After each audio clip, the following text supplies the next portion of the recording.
Screw it. We're just watching the rest. We're watching the rest. I'm going to put it on 1.25 speed. Hopefully that's not too fast. Maybe I'll do 1.1.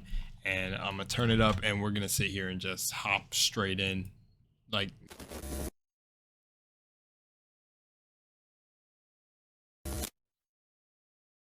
Oh, oops, that was the gameplay camera. Oops, that's that camera. Okay, I can do here. Let's go. So, you know, we're just kind of choosing the tonal direction of this conversation. Oh yeah, sorry if you guys didn't see part 1 of my videos. I guess that's why I'm chaotic. I guess you're gonna have to go back and see that. I'll upload them side by side. Yeah, she's a little, yeah. She says you're tall, striking, and well-toned. It is like she's flirting with us. She is. What would happen if we passed the conversation check for the flirtation option, which I assume is this first one? Yeah. Well, you'll have to see in a bit, but yeah, if you flirt with Yahtzee, she will flirt back. She seems like a flirtatious type. If you keep encouraging her, she's going to climb you. The voice. Dude, that is the funny. Careful, darling. I already have a lover. A good one. Skilled with his hands. He always carries a ladder. She rebuked me. Oh no. Well, you know what? Maybe keep trying. But Dialogue no. check. Yeah. Yeah. But no, like visually speaking, like I think this. It looks like your vase is too high up for the average ladder. This is the first time y'all are also showing like gameplay at night, right? Yeah, so we do have a dynamic time of day, and okay. yeah, our I didn't think I knew environments. that. Yeah, nice. Yeah, have some very lovely looks. Wait, where were the companions during the fight? What? At different times of day. We've definitely shown a lot of daytime footage. We've shown some golden hour footage. But again, Emerald Stair looks really stunning at night. Yeah. It's very colorful, very lush. We've got all the fungi. And then one thing we're going to see as we come over the hill here is all of this equipment that the animancers of the town of Fior have made. And so animancy in the world of Pillars of Eternity is basically soul science. It's about studying and manipulating the essence that makes up souls and the essence that is ambient in the ether. Ooh, this is a game I'm gonna get invested into. I love what I'm hearing. Controversial in the world. Yes, it is, which is something we get into in this region. But yeah, so this is a little enclave of animancers who are kind of free to study, you know, outside of the the watchful eye of any larger authority. I'm gonna put me right here. Let's get big rel here in the Living Lands. Okay. But yeah, what it means aesthetically is they have this really lovely equipment with this wonderful purple glow that just looks great at this time of evening. Yeah, 100%. And so they are also impacted by the Dream Scourge as well. They are, yes. They've discovered something wrong in the ether, and you're coming here to sort of see what the animancers have figured out. All right, and now I'm looking at this. It looks like we're heading into the party camp. Can you tell us a little bit about what this area is and its significance for the player? Yeah, so party camp is one of my favorite spaces in the game. It's both your narrative hub and also your upgrade hub. Yo, it sounds like they're pulling the Baldur's Gate, man. Let's go. Raise the bar. Avowed for other game devs. Let's go. I'm going to hype this game.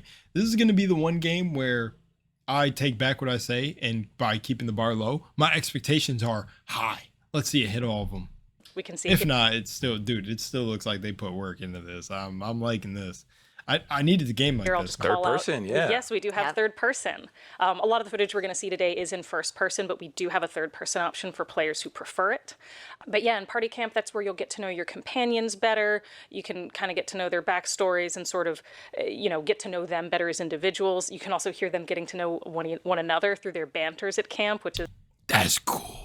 Always super fun to eavesdrop on. I love that, and it's also where we can upgrade our gear. So we've got our party stash where we can stow a lot of extra equipment. We've got our upgrade screens. And here's where we're taking some of our older gear that we picked up in the previous region.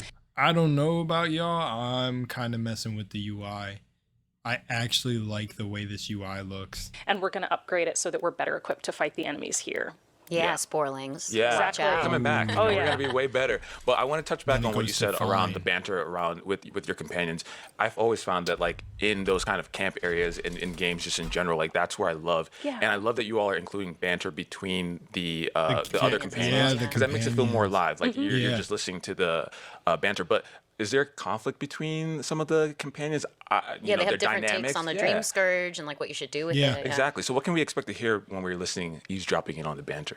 So you'll hear a lot of different things. One thing we really wanted to create with Party Camp was this sense that, you're adventuring and exploring together through this big wilderness, all of these different landscapes. And Party Camp is this quiet space where you can all kind of huddle together, share a moment of respite. And, the pace and the tone of everything is a lot slower and quieter.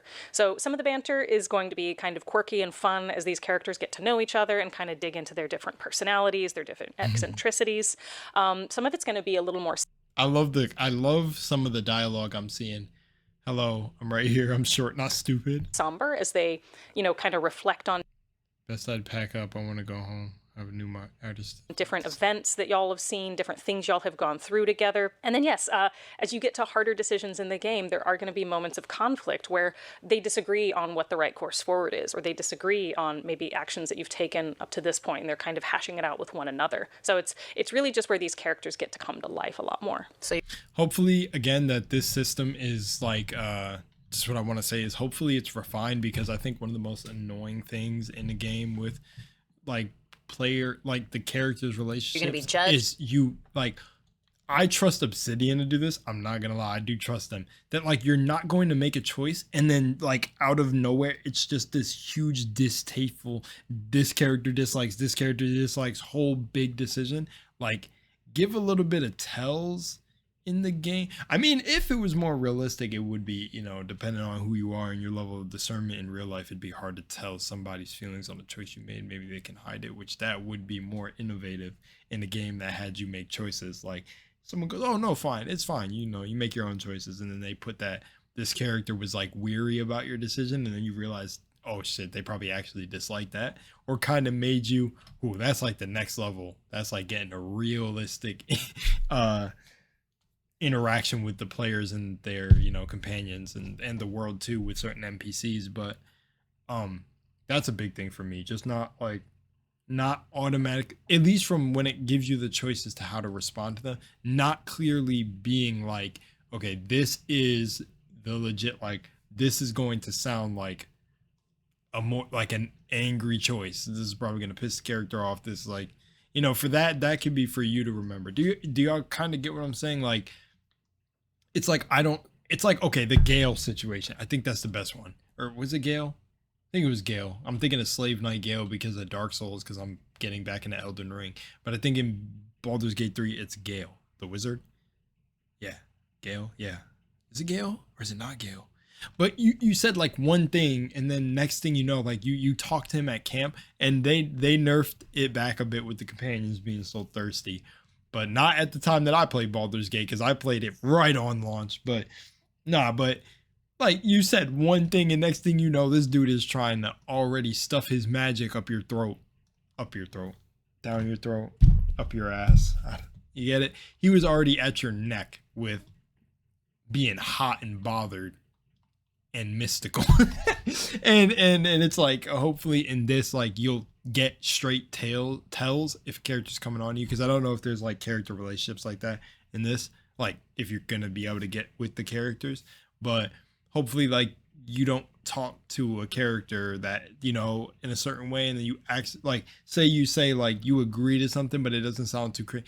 Damn, now that I'm thinking about that, game developers do have a really tough time doing that then, because essentially, like, it would be how the person who's making the dialogue choices would hear it. Like, if it sounded flirty to them and they're like, you know what, this is kind of flirty, but then when you're playing the game and you see the choice, you're like, okay, this choice right here doesn't sound that flirty, and then you pick it and it ends up being flirty. That would technically be the minds of whoever created that dialogue choices, what they would kind of be feeling it out. Damn, that's kind of tough, if y'all get what I'm saying. I'm being a bit all over the place, but it makes sense to me. But, just having a clear distinction on what you're telling the characters, because that was a bit annoying, just to see like that a character didn't like a certain situation or not. I hope it's kind of clear. No, I don't know. I guess that's the fun of not knowing, is you're not going to know how a character reacts. But it'd be just good if you get a clear tell on what dialogue choice is going to say to a character, and you can get a good read that, oh damn, I know that this person is not going to like this.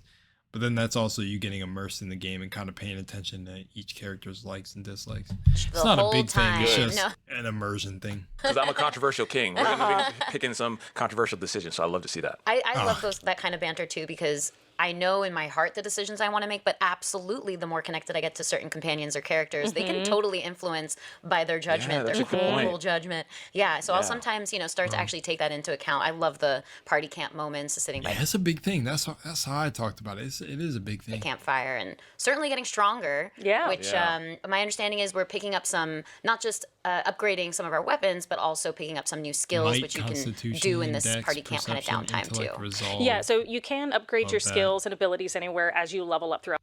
Let's look at all these. But also A character so physical and spiritual strength, brute force, as well as their ability to channel powerful magic. Increase your damage from all sources. Additionally, increase your carry weight, the amount of weapons and armor you carry before becoming encumbered. Damn, they sound like they gave like less perks and combined perks. Does that make sense of what I'm saying? Like, might sounds like literally just getting carry weight and everything. I guess I have to compare it to a game to say what I mean, but this sounds Picking up good. some I new like the stats. Constitution, a combination of the character's overall health and endurance, maximum health, and your resistance to poison and bleed statuses. skills See? which you That's can cool. do in this party camp. Dex. So Dex, you got Dex. A character's hand and eye coordination, balance, and overall grace. Increase your attack speed and weapons and abilities, as well as your action speed. Equips reloads and consumables and parkour. Kind of downtime too. I know y'all didn't just go through them that fast. Come Picking on. up some new skills which you can do in this party camp kind of Perception. A character's senses, as well as their instinctive ability to pick up on details. See? Increases your critical hit chance as well as maximum weapon range. Wands, guns, and bows will be more effective. downtime. I like that. A character's logic and reasoning capabilities. Increase your maximum essence and your resistance to burn, shock, and freeze statuses, which is interesting. I would think intellect would have the one for magic or for soul. No, actually, no. No, because the more logical someone is in real life, it actually hinders them from spirituality, at least from what I've seen in my experiences with meeting people. The more logical you are, it's hard to understand more concepts of like metaphysics and things like that, and special things. Just, stretch your mind like that, because then your logic is always there to bring you back down or fight you. And like, how does this fit into what I already know? So, too. Yeah. and resolve. A character's internal drive, determination, and fearlessness increases maximum stamina and frequency and efficiency of second wind. When taking lethal damage, you will fight off death more frequently and come back with more health. So you can Resolve, upgrade your man. skills and abilities anywhere as you level up throughout the course of the game. That's one of the things we're doing right now. So on certain level up milestones, we'll get to Ooh, we got finesse is a ranger passive, increased damage of one-handed weapons by 25. upgrade our attributes, which we just did. And on every level up milestone, Holy shit. So, you're going to get strong in this, it seems, depending on how they like scaled everything. get to upgrade our attributes, which we just did. And on every level up Increased damage of one by 40. Oh, and they went by 50. milestone, we'll get to pick a new ability. I remember Skyrim did the 60%, like when you got up to the third constellation. So in this playthrough, it seems like we've got a couple points sitting in reserve. So we're spending these on different abilities in our different trees. And one of the really fun things about the way these are set up is you can really mix and match freely between Yeah, them. So good. if you want to be all wizard, you can, build entirely throughout that skill tree. If you want to mix and match, make a battle mage or make, I love Battle Mage. I don't know what it is. I love Battle Mage.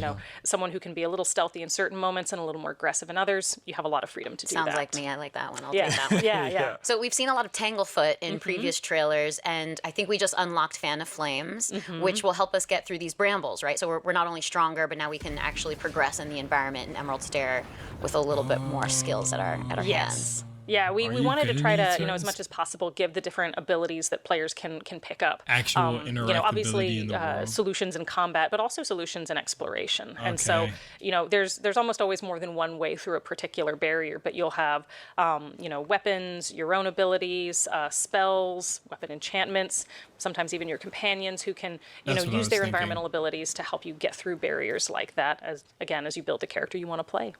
Okay, so now that we're coming out of the camp, we've upgraded our equipment. We've upgraded our swords. So theoretically, these guys should be easier now.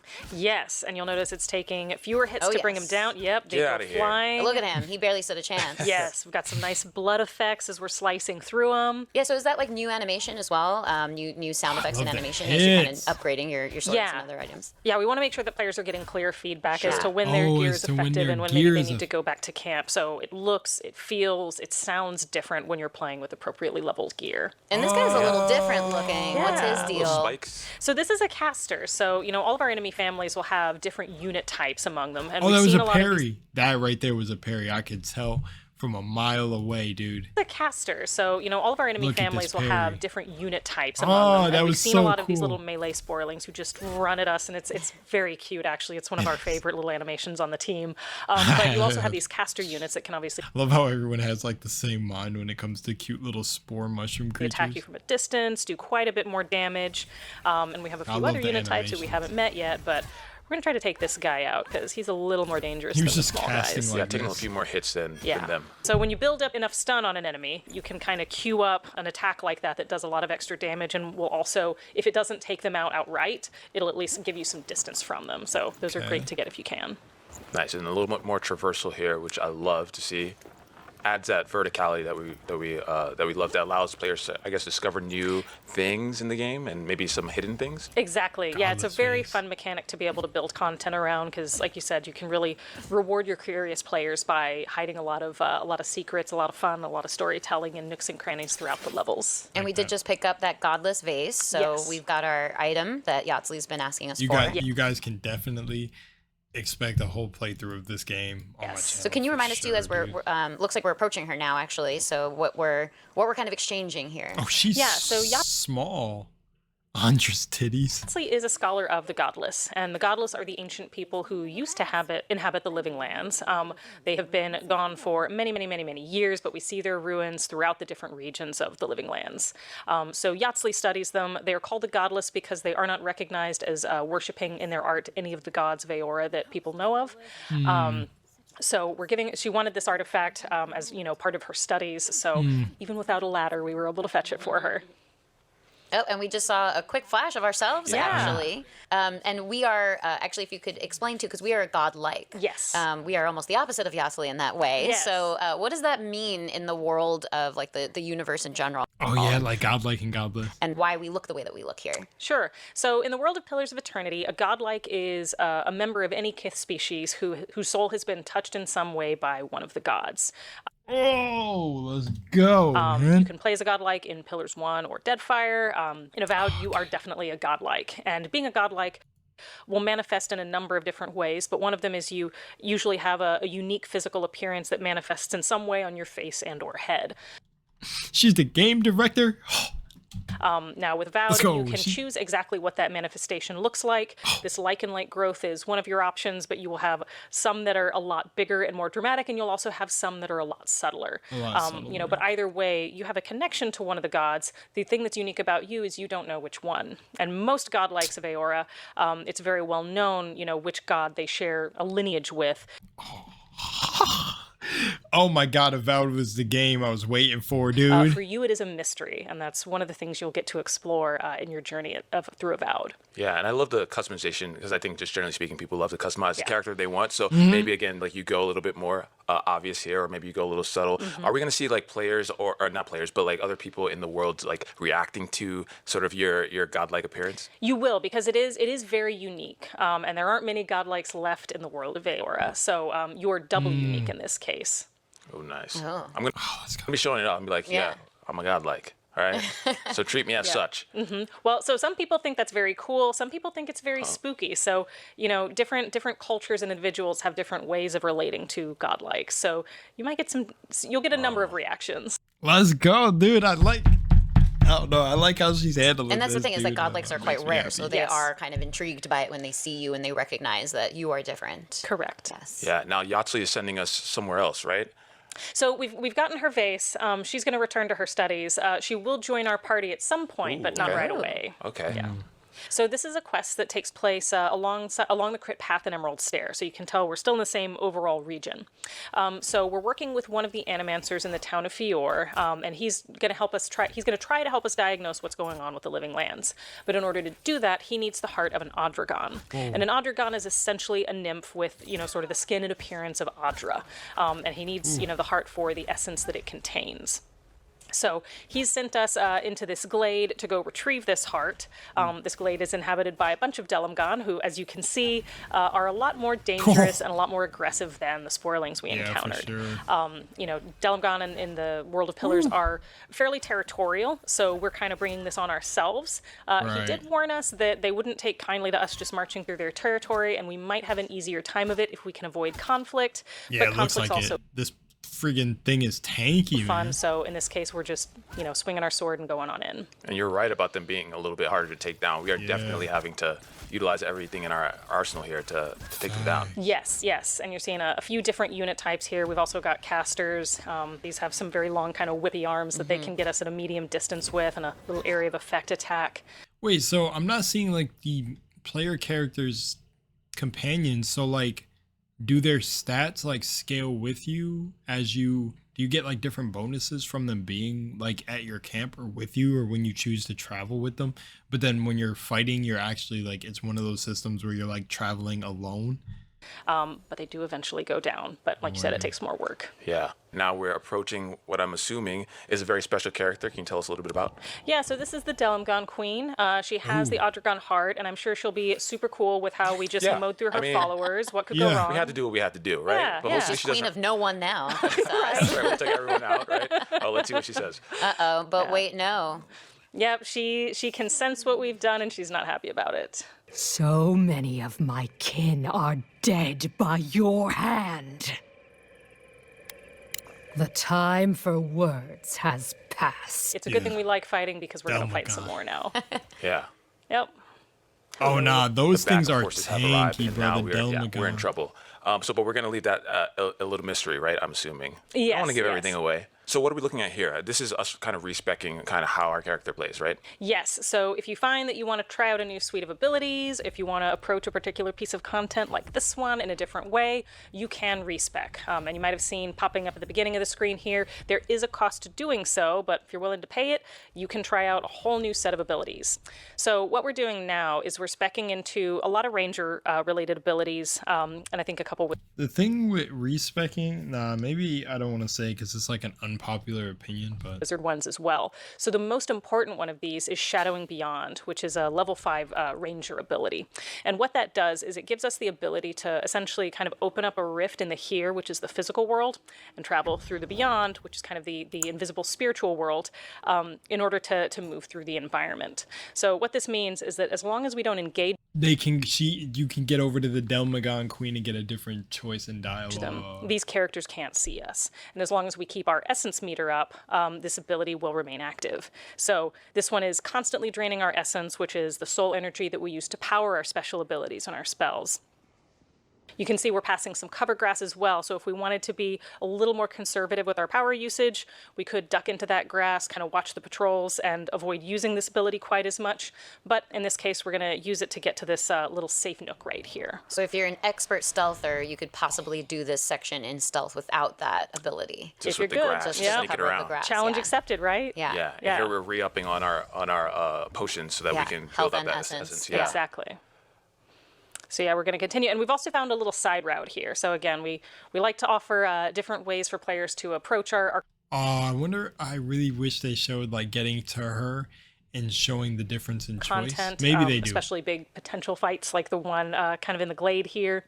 So this is a little side path that you can see still has some enemies in it, but for a player who's very careful and either willing to use that cover grass or willing and able to use Shadowing Beyond, they can get through without causing a ruckus. So if you fight this Sporling, will the others be alerted to it, or could you get away with like one kill and then? It depends how close they are. So they do have a shout radius, but it is not infinite. So if there isn't anyone close by, and if you're pretty fast, you might be able to get away. Yeah, but like you can see that. there's Oh, one yeah. right Yeah. there. So You never know who's hiding in a little nook. Right? Exactly. I'll kick that one off the cliff. It's like, get out of here. But I'm excited to see players how they tackle it, because I'm sure there are going to be people who decide not to use the essence at all and like really like want to show their mastery of that stealth aspect. And so here we are heading. It's always a trade-off, right? It You is. know, do you want to loot all the dead bodies, Right. or do you want to take the That's a good peaceful point. path and possibly open up some other dialogue options, which tends to be how I play. Yeah, which is right here. A welcome visitor. It has been so long since one of your kind has walked in this grove. You know, in this case, the Delamgon Queen is recognized Do you mean a godlike or Adrian's? I was thinking of that. that we haven't killed all of her followers. And so there's a little more of an opportunity to talk with her. She recognizes that we are godlike. She might even recognize what kind of godlike we are. But yeah, in this case, she will give us the heart willingly, and she'll allow us to leave the glade peacefully because we chose. And she's quite an ancient being, so there's a lot that she knows. You mentioned that, you know, she might even know where we come from. She might, yeah. Of course, the thing is, you know, Delamgon are, they're, like you said, they're very ancient. They're not really part of Kith society, so it's hard to get too many straight answers out of them sometimes. Wow, a fetch quest where you can make a choice and not have like just walk away with the item and not. Wow, man, that's kind of cool. Yeah, there's some vagaries in there, but enough Yeah. to kind of pique our interest. But then she gave you the heart and she said, take it and go in peace. Yeah. And Exactly. there you go. We came in peace and we left in peace. Boom. Look at that. Wow. Rules. Sometimes.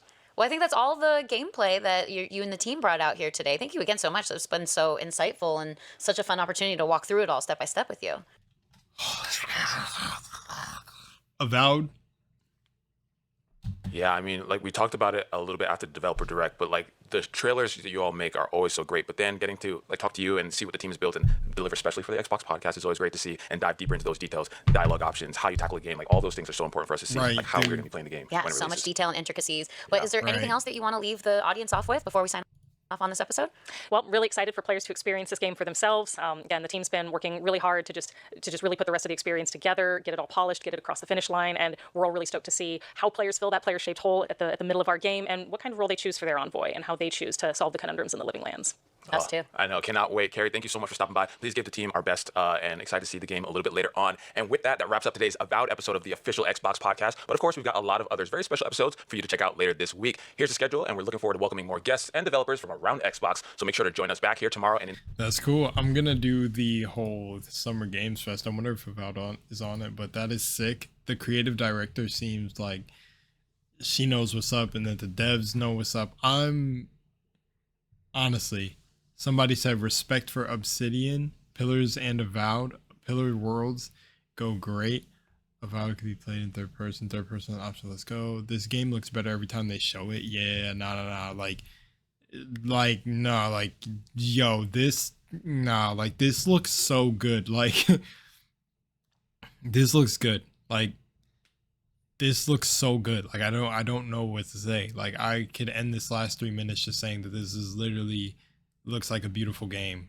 Like, it really does. And I'm just gonna hype it. It looks like a beautiful game. It looks like the dialogue choices and everything are gonna be funny. I actually laughed out loud to some like corny dialogue options. Usually I don't do that, but like the last game that made me do that was like Baldur's Gate. Like there's care. I definitely can tell because I don't know. I get like that can vary from person to person. Some person might not like the dialogue, but at least for me, in that genuine passion put back into games, that's what I want to see more and more for the new generation of gamers that come up, and just to keep what I felt from the old days of like playing like Dragon Age 10 years ago and all of that is like in Skyrim, it felt like just there was passion and games were actually going the distance and competing with each other to like not necessarily like also like competing themselves, you know, to get better and show their skills as like what can we do better and actually improve off of their games. It felt like, you know, the game industry took a lot of a hit with like publishers wanting the money, but then also, you know, like I do feel like everything is a certain relationship between two entities. So I don't know. I wish that more devs found the power in themselves to stand up for what they believe in and actually the work that they put in games, even if an entity is paying them, because they cannot stop everybody. I'm just saying, a whole game studio is going to have to let people go.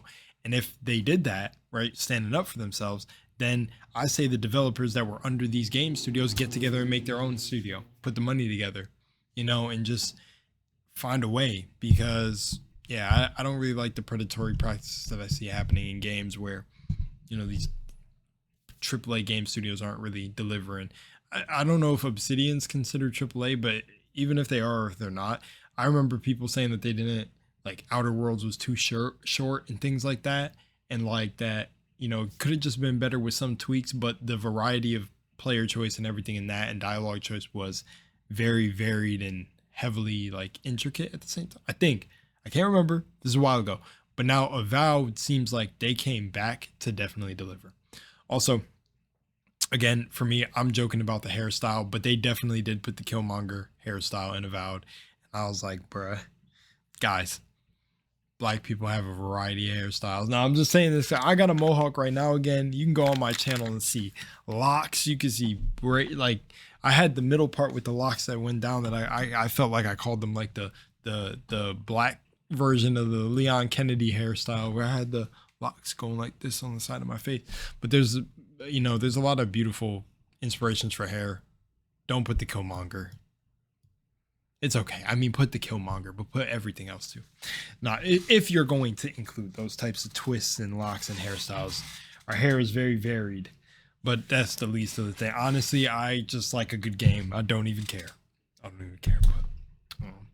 But yeah, man, this makes me super happy. This actually looks like there's genuine, like, I actually want to get into the lore, because I'm in the spiritual work in real life and just going within yourself and the universe and constantly questioning things and metaphysics. And I got the holographic universe somewhere. I got the book. Let me, hold on a sec. Right here. So, you know, I'm constantly like, I like when games and fantasy worlds delve into that. And that's exactly why I think I have an affinity for fantasy. And Avowed just looks like everything. It's getting everything right. So let's hope for the best and let's see what comes out.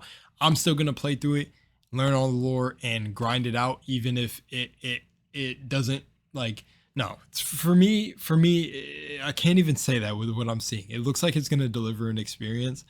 That's what we're here for. That's what I'm here for, to enjoy the art, enjoy the work that the devs put in. The creative director, she, like, looks like she gives a fuck. She cares. That's all I wanted to see. So it's cool. It's definitely cool. I'm down. I'm ready. I hope y'all are ready, because this shit looks good. This looks like we're actually getting a good fantasy, like before, like we're getting this before the next Elder Scrolls, and it looks like this is going to, like, hopefully, she said it was a big world. Hopefully it's gonna like, what is it? It's gonna quench that thirst for a while, especially with Obsidian's way of allowing dialogue choices and like their background. Like, let's see. All right, much love in Moonlight. I'll see you on the next one. Peace.